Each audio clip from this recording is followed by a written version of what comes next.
A very fresh good morning to my dear 7th class. Today we are going to start fourth chapter in history, that is the Mughal Empire. And I told you for your map class, but there is no response behind that. So if you have map book, if you have map book, then tell me through message. मतलब आपको message करना है, अब कम से कम मुझे पता तो होना चाहिए बेटा किसके पास कितनी मैप बुक। अगर आप मैप बुक पे ध्यान ही नहीं दोगे तो फिर मैं मैप बुक को फिल कैसे करवाऊँगा। हाफ ईयरली में मैप हो जाए तो बहुत अच्छी बात है। तो वो तभी हो सकता है जब क्लासेस होंगे रेगुलर, और मैप के लिए भी।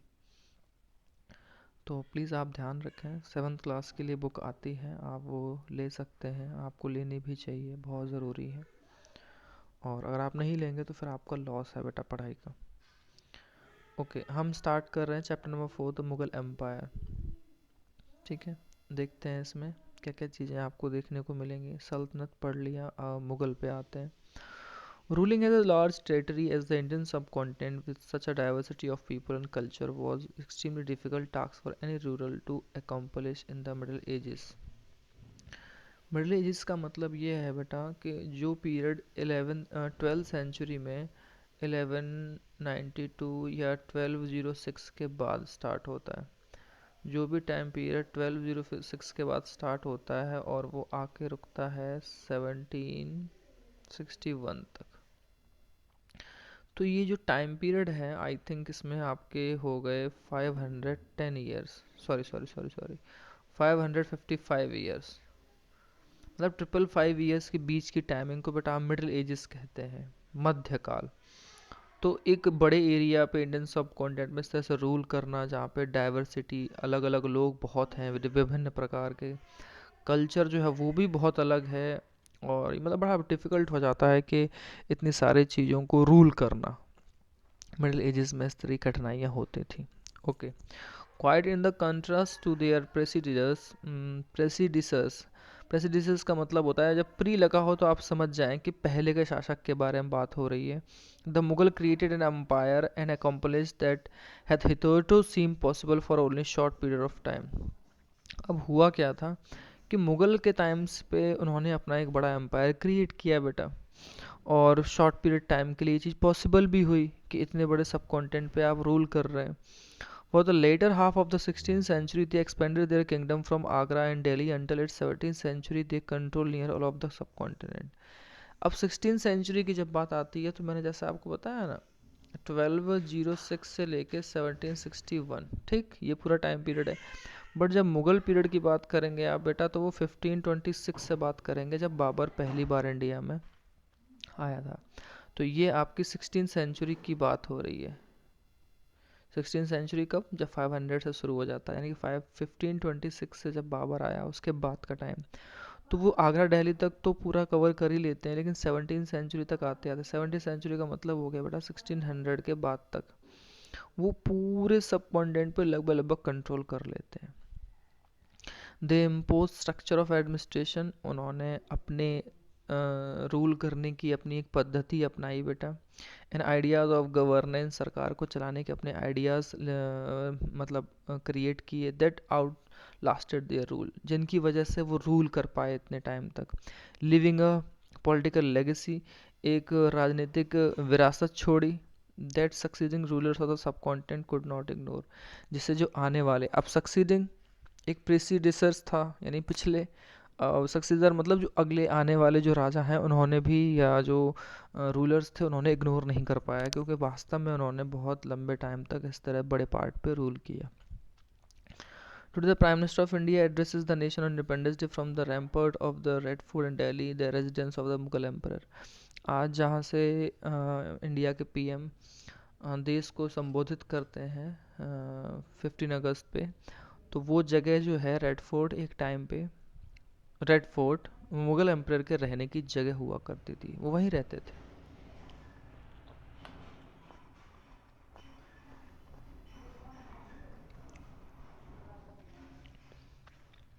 देखिए आप यहाँ पे दे सकते हैं, काफ़ी बड़े पार्ट में है। और ये उसकी बिल्डिंग है रेड फोर्ट की, बहुत साल पहले बनवाया था इसको शाहजहाँ ने। आगरा वाला जो किला है बेटा वो अकबर ने बनवाया था। दिल्ली वाला जो लाल किला है वो शाहजहाँ ने बनवाया था। लाल दोनों ही हैं क्योंकि वो लाल बलुई पत्थर से दोनों बने हुए हैं। सबसे पहला क्वेश्चन तो ये कि who were the Mughals. Mughals थे कौन, पहले इस चीज़ को समझना बहुत ज़रूरी है। The Mughals were descendants of two great lineages of the rulers. जो मुगल थे वो दो बड़े लाइनेज, डिसेंडेंट का मतलब होता है बेटा पीढ़ी के, और कहाँ से, दो ग्रेट लाइनेजेस ऑफ रूलर्स, दो बड़े बड़े महान रूलर्स के वंशज थे बेटा। कैसे? From their mother side they were descendant of Genghis Khan dead died 2027। अगर माँ की तरफ से बात की जाए, जैसे सबसे पहले बाबर की बात की जाए, तो बाबर की जो माँ है तो वो जो गेंगीज खान है, गेंगीज खान को ही बेटा चंगेज खान बोलते हैं, जो मंगोल रूलर थे, चाइना मंगोलिया में पूरा कब्जा करा था और बहुत बड़े पार्ट पे उन्होंने विजय हासिल की थी। मतलब बहुत ही ब्रेव सोल्जर और बड़े राजा थे। उनकी माँ उनकी तरफ से थी। And the Mongol ruler who ruled over parts of China central area. Genghis Khan Mongol ruler था और पूरे चाइना सेंट्रल एशिया पे कब्जा करके रूल किया था। फ्रॉम देयर फादर्स साइड, अब जो मुगल हैं वो अपने पिता की तरफ से, they were the successor of Timur died 1404, the ruler of Iran. और बात की जाए कि जो बाबर के पिताजी रहे थे वो सारे वो लोग तैमूर की तरफ वंशज थे। माँ चंगेज़ खान के वंशज से थी और पिता जो है तैमूर की वंशज से थे, जो कि ईरान का रूलर था, इराक का, जो मॉडर्न डे में टर्की बोलते हैं। सॉरी, ईरान के भी शासक थे तैमूर, इराक के भी और मॉडर्न डे तुर्की के भी।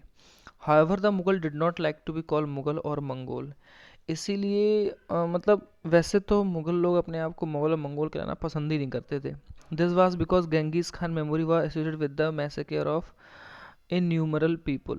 वो इसलिए क्योंकि जो चंगेज़ खान की यादें आती हैं वो इससे आती हैं एक ऐसे मैसेकर, मैसेकर मतलब हत्याकांड, लोगों की हत्याओं से, जो उसने कई सारे लोगों को मारा लड़ाई में। इसलिए मुगल को लगता था कि हमें इस नाम से न जाना जाए, और हम वो अगर हैं उस परिवार की तरफ से तो क्योंकि उन्होंने खून खराबा बहुत किया है तो हम अपने ऊपर वो नाम नहीं लेना चाहते, ऐसा उनका मानना था। It was also link with the Uzbek their Mongol competitor. और ये अपने आप को लिंक करते हैं उज्बेक, जैसे उज्बेक हैं तो उज्बेकिस्तान एक जगह भी है आज, जो कि मंगोलों के कॉम्पिटिटर थे। मतलब मंगोलों में और उज्बेकों में कभी बनी नहीं, आपस में कॉम्पिटिशन चलता था। On the other hand the Mughal were, और दूसरी तरफ देखें तो जो मुगल थे, proud of their Timurid ancestry. मतलब जो तैमूर की तरफ से जो उनको ये उनके पूर्वज आ रहे थे उनकी तरफ से उनको प्राउड बहुत ज़्यादा था। Not least of all because their great ancestor had captured Delhi in 1398। और कम से कम सबको तो नहीं, क्योंकि उनके कुछ बहुत सारे पूर्व पुरखे जो हैं दिल्ली में कैप्चर कर लिए गए थे 1398 में। तो ये इस तरह की बात है कि मुगल थे कौन, ठीक है। जैसे आप ये देखें बेटा, इसमें आप देखें कई सारे लोग बैठे हुए हैं, बैठने का स्टाइल देखें, दरबार को देखें, पहनावा देखें, सारी चीज़ें हैं।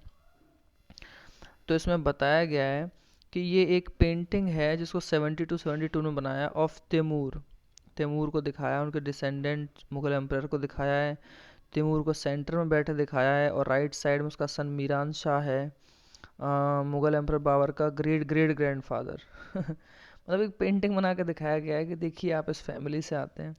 And then Abu Said Babur के grandfather to the left of Timur Sultan Mahmud Mirza Babur के great great grandfather and Umar Shaikh Babur के पिता, the Mughal emperor Babur Akbar Shah Jahan are on the third fourth and fifth individuals on the Timur right on his left in the same और are Humayun Jahangir Aurangzeb. इस तरह से उनको यहाँ पे बेटा दिखाया गया है ये, कि ये शाहजहां अकबर और वो इस तरह तैमूर शेख ज़्यादा इस तरह से, मतलब एक ट्री बनाने की कोशिश की है। उसमें बताया गया है कि यस उनकी पीढ़ी कितनी प्राउडली कहने वाली है।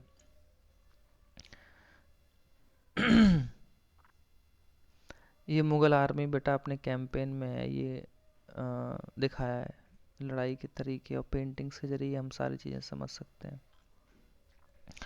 दिस सेलिब्रेटेड देयर जीनोलॉजी पिक्चरली, जो उनका जनरेशन वाइज जो चार्ट है उनको इस पिक्चर से आप समझ सकते हैं, और वो भी इस चीज़ को मानते थे, उन्हें अच्छा लगता था। Each ruler getting a picture made of Timur and himself, हर राजा ने हर रूलर ने उस टाइम पे, मुगल के पीरियड के टाइम पे, मतलब अपनी तैमूर के साथ पिक्चर ज़रूर बनाई है और अपने साथ बनवा के उसको रखा भी है। और ग्रुप फोटोग्राफ है जो अभी आपको ऊपर दिखाया है। Mughal military campaigns, Babur the first Mughal emperor 1526-1530 succeeded to the throne of Fergana in 1494 when he was only 12 years old. कहते हैं कि जो बाबर जो पहला मुगल रूलर था, उसको जब गद्दी मिली फरगना की 1494 में, तो सिर्फ वो 12 साल का था। He was forced to leave his ancestral throne due to invasion of other Mongol group the Uzbek। तो उसको अपनी ये जो पूर्वजों से मिली हुई गद्दी थी छोड़नी पड़ी, क्योंकि हमले हो गए थे, इन्वेजन हमले हो गए थे मंगोल ग्रुप के और उज़्बेक ग्रुप के। After years of wandering he seized Kabul in 1504। कई सालों से भटकने के बाद उसको काबुल में पकड़ लिया गया। In 1526 he defeated the sultan of Delhi Ibrahim Lodi at Panipat.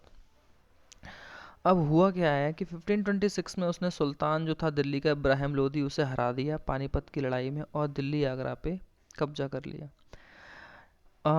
अभी चार्ट आएगा, उसमें आपको कई मेजर कैंपेन्स दिखेंगे मुगल्स के। Studied carefully and see if you can notice long term patterns, आप देखेंगे उनको अभी। Okay, for example that the Afghan were an immediate threat to Mughal authority. हुआ क्या था कि जब मुगल यहाँ पे स्थापित हो गए तो उनको लगा कि अफगान उनके लिए सबसे बड़े खतरे हैं। Note the relationship between the Mughals and the Ahoms. Ahoms हम शायद पीछे पढ़ चुके हैं। द सिख अभी आगे पढ़ेंगे। एंड द मेवार एंड मारवार, ये भी आप पढ़ेंगे अभी चैप्टर्स जो आगे आएंगे। How was Humayun's relationship with Safavid Iran different from Akbar's? Did the annexions of Golconda and Bijapur in Aurangzeb region and hostilities in the Deccan? मतलब बात ये है कि जब डेक्कन की बात होगी साउथ की, तो औरंगजेब की किस तरह पॉलिसी थी वो देखेंगे, अकबर की पॉलिसी कैसी थी गोलकुंडा बीजापुर में वो देखेंगे, हुमायूं की रिलेशनशिप सफाविद से कैसे थी ये भी चीज़ देखेंगे। तो ये क्योंकि हर किसी की पॉलिसी अलग अलग रही है, सबके तरीके अलग अलग रहे हैं।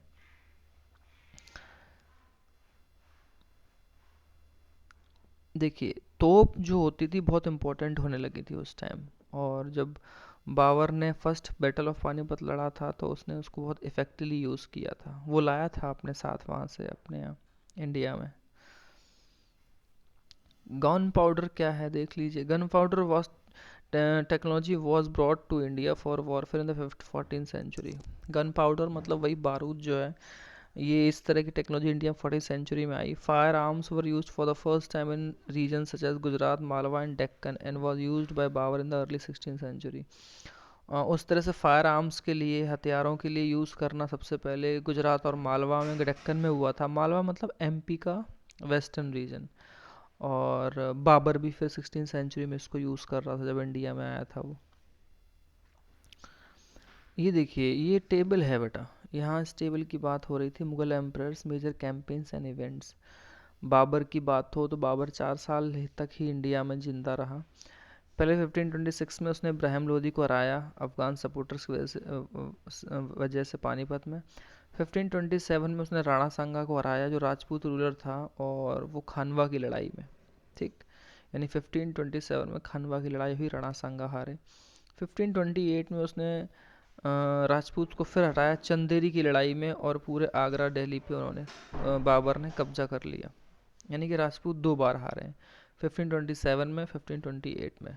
1527 में खानवा की लड़ाई, और 1528 में चंदेरी चंदेरी का युद्ध। तो ये इस तरह की चीज़ें थी। हुमायूं की बात करें बेटा, 2 बार है, क्योंकि बीच में 15 साल के लिए शेरशाह सूरी आ गया था, हरा दिया था उसने हुमायूं को, और हुमायूं फिर बड़ी मुश्किल से लौटा है और दोबारा से आके उसको कब्जे में लिया। Humayun divided its inheritance according to the will of his father. अपने फादर को का जो विरासत मिला उसने उसको आगे बढ़ाया, डिवाइड भी किया। His brother were each given a province, और उसके जो भाई थे उनको अलग अलग राज्य दे दिए गए. The ambitious of his brother Mirza Kamran weekend Humayun cause again Afghan competitor. अब बात ये थी कि एक एम्बिशियस मतलब बहुत महत्वाकांक्षी होना, आगे बढ़ना. मिर्जा कामरान जो था उसने हुमायूं की उस चीज़ को बहुत कमज़ोर बना दिया अफगान कॉम्पिटिटर के खिलाफ. Sher Shah defeated Humayun at Chausa 1539 and Kannauj 1540. Sher Shah ने दो बार हराया हुमायूं को. पहला चौसा की लड़ाई हुई थी 1539 में और दूसरा Kannauj 1540, forcing him to flee to Iran. और इस कदर हराया कि हुमायूं को ईरान भागना पड़ा. In Iran Humayun receive the help from the Safavid shah. Safavid shah से हेल्प मिली हुमायूं को. रिकैप्चर्ड किया दिल्ली को 1555 में, बट नेक्स्ट ईयर उसकी डेथ हो गई अपनी बिल्डिंग में. आई थिंक सीढ़ियों से गिर के डेथ हुई हुमायूं की. अकबर के बारे में बात करें, काफ़ी टाइम तक रूल किया है. अकबर 13 साल का था जब वो बादशाह बना, और उसने अपने टाइम पीरियड को, हम मतलब उसके टाइम पीरियड को, रेन को, शासन को हम 3 पीरियड में बांट सकते हैं बेटा.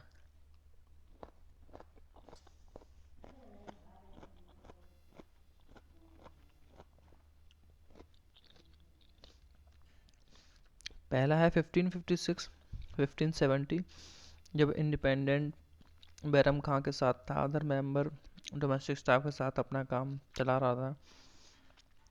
मिलिट्री कैंपेन लॉन्च किए जाते थे सूरीज के खिलाफ. अफगान और जो नीबरिंग किंगडम थे, गोंडवाना, मालवा, उनके, और उनको दबाया भी गया. उसका जो ब्रदर था मिर्ज़ा हकीम, और उज़्बेकों को भी दबाया अकबर ने.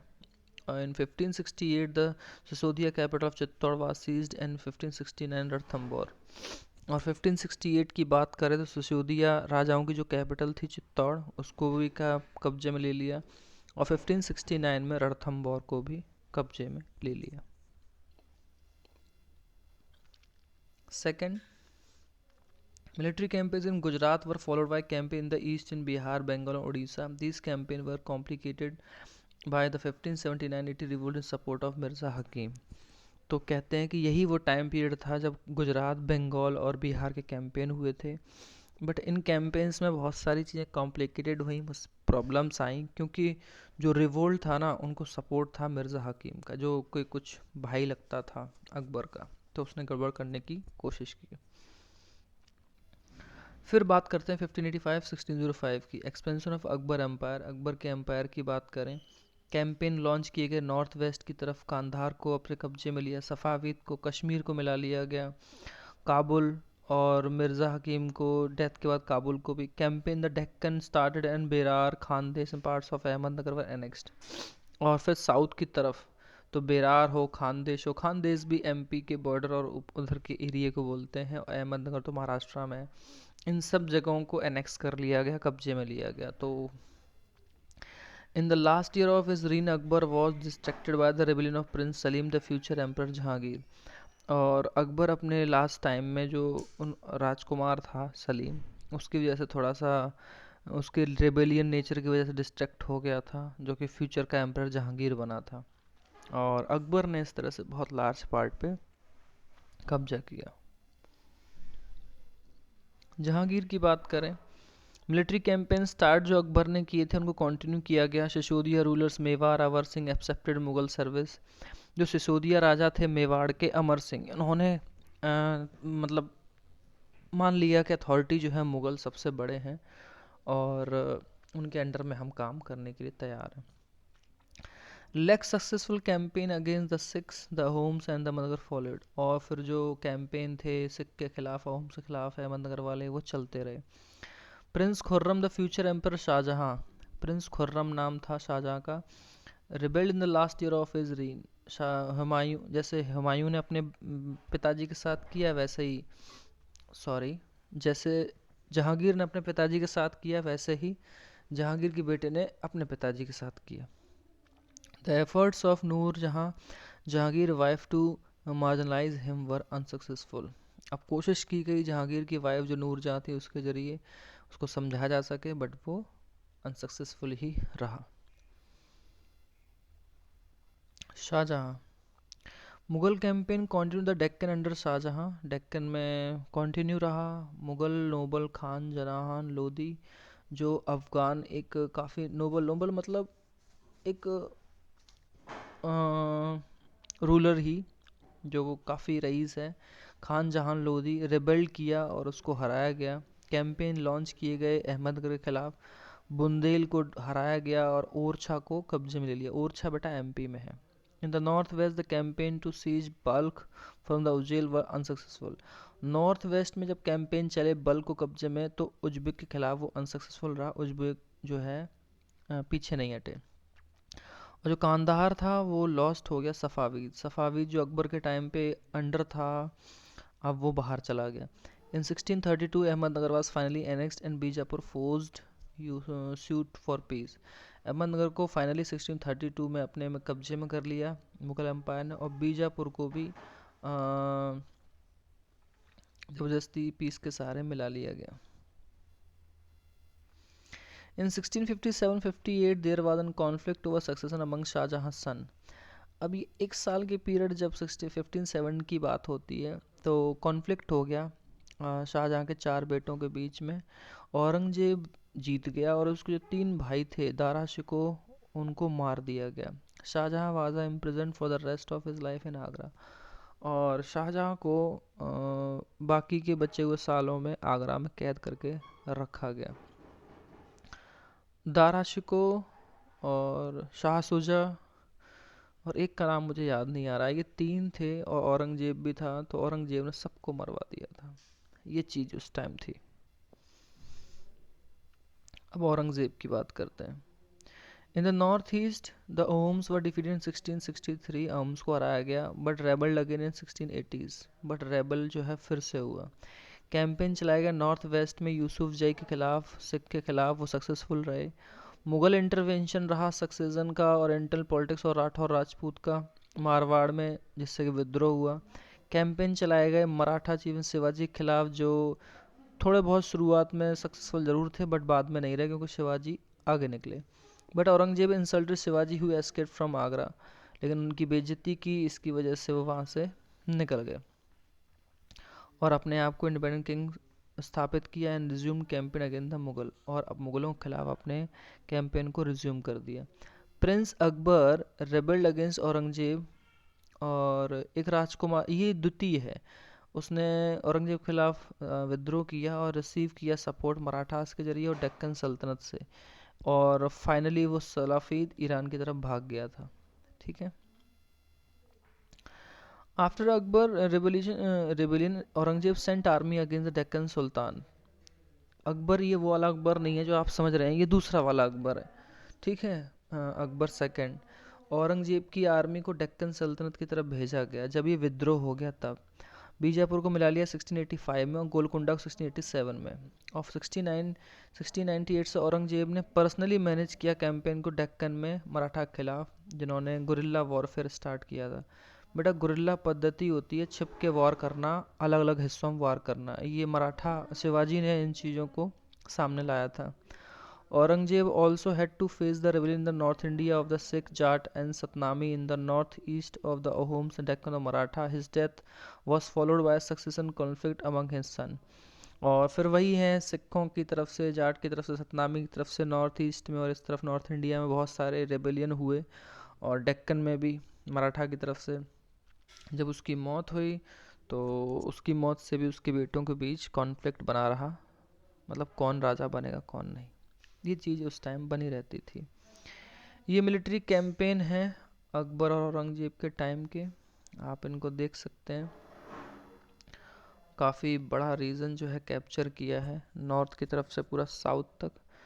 ये जो पूरा रीजन आप देख रहे हैं, ये तो मेन टेरिटरी है ही, जो आज का अफ़गानिस्तान है। अफ़गानिस्तान में कांधार है, लाहौर, पंजाब, सिंध, जो ये पाकिस्तान का हिस्सा, ये सब पहले एम्पायर का हिस्सा हुआ करते थे। उस टाइम इंडिया कोई कंट्री नहीं था बेटा, कम एम्पायर हुआ करते थे। ये डेट्स दी हैं, डेट्स के अकॉर्डिंग आप समझ सकते हैं किस एरिया को किस टाइम में सल्तनत में मिला लिया गया, और ये बड़े बड़े शहर तो उस टाइम थे ही थे। तो ये चीज़ें आपके लिए समझने के लिए बहुत अच्छी हैं। और जो नेक्स्ट आपका टॉपिक होगा बेटा मुग़ल ट्रेडिशंस ऑफ सक्सेशन, वो हम पढ़ेंगे। हमने आज मेनली उन पूरे राजाओं के बारे में कहानी समझी है। सबसे इम्पोर्टेंट बात है, ये चैप्टर बेटा दोबारा से हो रहा है, ये रिपीट किया है मैंने। ये चैप्टर पहले भी पढ़ाया जा चुका है, मैं क्योंकि पीछे से दोबारा से कोर्स स्टार्ट किया है। तो अगर इसके क्वेश्चन आंसर्स आप में से बहुत से लोगों ने अगर कर रखे हैं तो आप लोग करेंगे नहीं। ध्यान से सुनिए मेरी बात को। जिन लोगों ने क्वेश्चन आंसर्स कर लिए हैं इस चैप्टर के, वो तो नहीं करेंगे, बट जिन्होंने नहीं किए हैं, डोंट डू, जिन्होंने किए ही नहीं है तो बेटा उनको करने हैं। आप मेरी बात क्लियरली समझ लें। इस चैप्टर को जिन लोगों ने पढ़ा है, क्वेश्चन आंसर्स किए हैं, वो अब जब मैं होमवर्क दूंगा तो नहीं करेंगे। बट जिन लोगों ने ये नहीं किए हैं क्वेश्चन आंसर्स, या क्लास नहीं ली पिछले कभी मई जून में, अप्रैल से, तो उनको तो बेटा ये सारे क्वेश्चन आंसर्स करने हैं। आप इस चीज़ का ध्यान रख लें अच्छे से, ठीक है। तो कल हम बात करेंगे नेक्स्ट क्लास में मुगल ट्रेडिशन ऑफ सक्सेशन और उसके आगे की चीज़ों के बारे में। आज हमने सारे राजाओं के कैंपेन्स के बारे में पढ़ लिया जो मुगल में थे। Okay class, thank you, have a nice day. और इस चीज़ का आप प्लीज़ ध्यान रखें, रिपीटेशन है। कई लोगों ने नोटबुक में क्वेश्चन आंसर्स लिखे हैं, वो जिन लोगों ने लिखे हैं वो ना लिखें। हाँ, कुछ नया आता है तो आप लिख लो, बट जिन लोगों ने नहीं लिखा या जो कनेक्टेड नहीं थे, क्लास नहीं ले पाए थे अप्रैल मई जून के टाइम पे, तो वो ये सारे क्वेश्चन आंसर्स करेंगे। क्लियरली प्लीज़ आप मेरे मैसेज को अच्छे से समझ जाएं। Okay class, thank you, have a nice day.